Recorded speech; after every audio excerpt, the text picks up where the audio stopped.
Hello, everyone. Today I will tell you a story. The story is titled, Quirky Wants to Go to the Balcony at 5 a.m. and the Funny Thing That Happened After.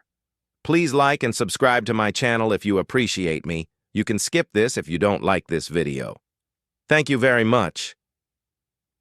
The story begins as follows. Good morning, or at least, that's what Quirky thought it was.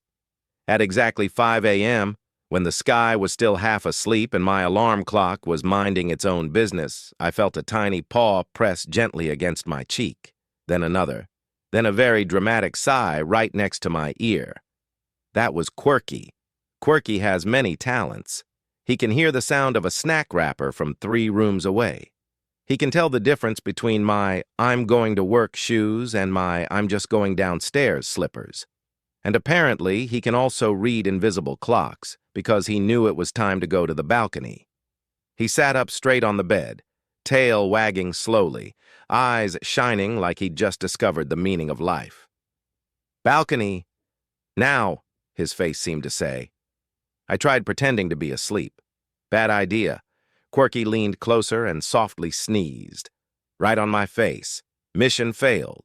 With one eye open and my brain still loading, I asked him the question every dog owner asks at least once in their life. Why now? Quirky responded by hopping off the bed and trotting toward the balcony door, nails clicking confidently on the floor like a tiny soldier on an important mission. Clearly, this was urgent. So there I was, at 5 a.m., opening the balcony door in my pajamas, holding a sleepy dog who looked like he'd just won the lottery. The balcony air was cool and fresh. The city was quiet in a way that only exists before the world wakes up. Quirky stood proudly at the edge of the balcony, chest out, ears up, staring into the distance like a philosopher watching the sunrise. For a moment, I thought, wow, maybe he just wanted to enjoy the morning.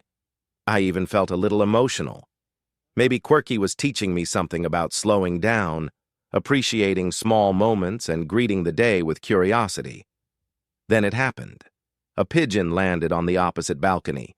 Quirky froze. His tail stiffened. His eyes widened. His entire body leaned forward like he was about to give the most important speech of his life.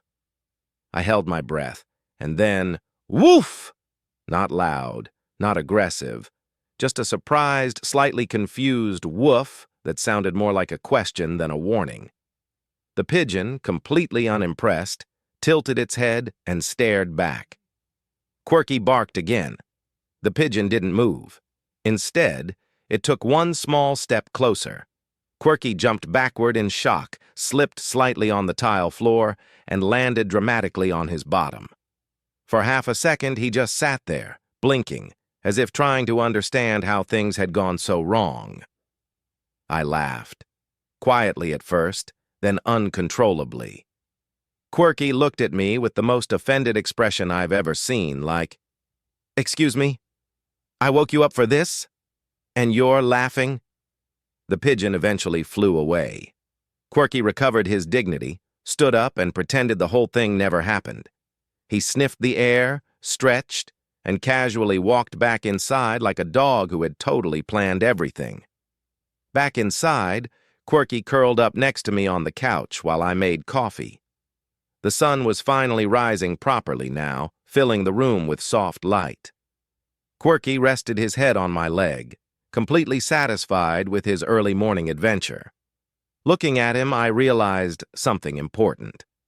That silly moment on the balcony wasn't just about a dog and a pigeon. It was a reminder of how unexpected joy often shows up at inconvenient times. Quirky didn't care that it was early, or that I was tired. To him, the moment mattered now. In our daily lives, we often rush, postpone happiness, or ignore small invitations from life because they don't fit our schedule. Quirky taught me that sometimes it's okay to pause, open the balcony door, and see what's waiting outside. From this story, we can take a few simple lessons into modern life. Don't underestimate small moments. They often become the memories that make us smile later. Be curious. even if it means waking up a little earlier than planned. Laugh at yourself when things don't go as expected, and most importantly, share quiet, imperfect moments with those you love, whether they walk on 2 legs or 4. That morning, I lost a bit of sleep, but I gained a memory, a laugh, and a warm dog beside me. And honestly, that felt like a pretty fair trade.